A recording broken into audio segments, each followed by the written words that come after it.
day 2 of the Nature Basket Sewalong. We are really glad you're here. Today, we will be assembling our straps and basket sides. Ready to come along?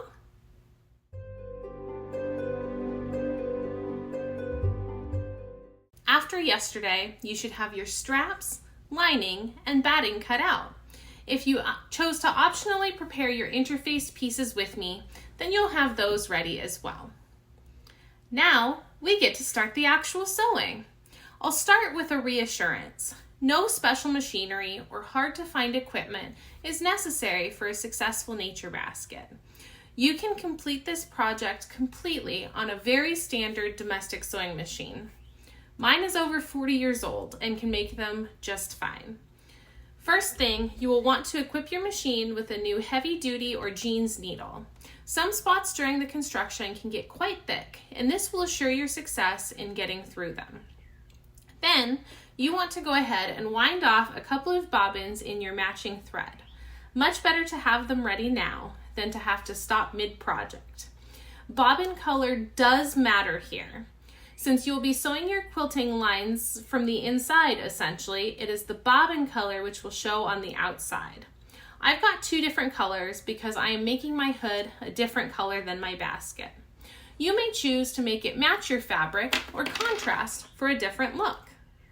I won't be going through each and every step of the project in this video, just giving an overview of the process. For more detailed information, you will always want to refer to the pattern instructions and the included step-by-step videos there along the way. Firstly, we will prepare our straps. These will be attached to the basket sides after they are quilted. Simply press them, similarly to pressing bias tape, and top stitch them closed. Each end will be left raw. Next, we will prepare our basket sides. If you already have your interfacing pieces traced, fused, and cut out like I did, you're ready to go. If not, make sure you do that now as per the pattern directions.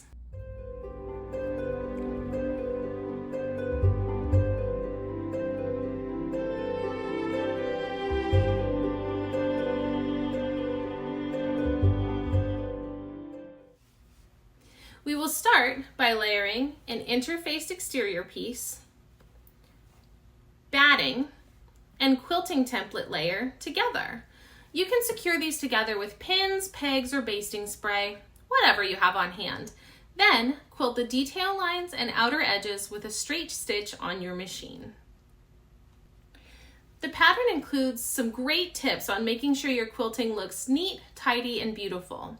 I really like the included tip to reduce stitch length to 0 at the beginning of quilting lines rather than back tacking. The outcome is really clean.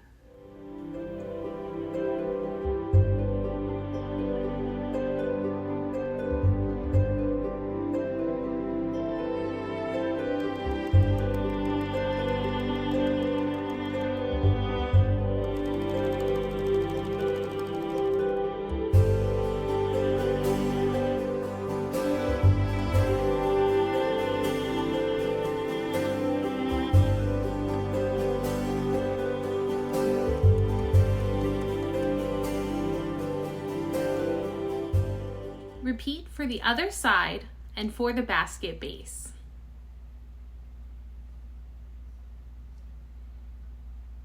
After you finish each piece, or once both the sides and the base are quilted, you will want to pause and take a moment to carefully trim your threads and seam allowances per the pattern instructions. This will really help you achieve the beautiful result that you want and also avoid unnecessarily bulky seams.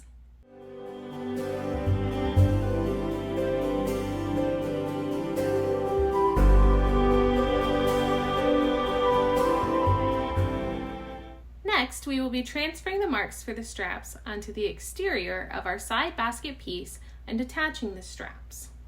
First, start by marking your notches on the side piece on the exterior of the fabric. Then, using your pattern piece, stick a pin through the topmost part of the strap placement line, fold the pattern piece back, and make a small mark here. Repeat for the other end and for the other side piece.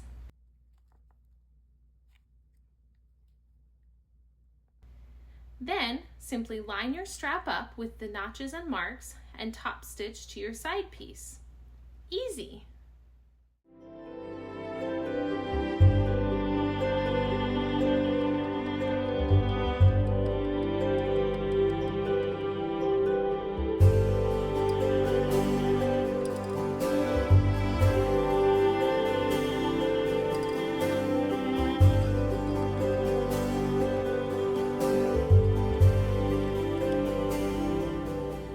Go ahead and apply your snap sockets now as well. The working side of the snap should be on the exterior of your basket piece.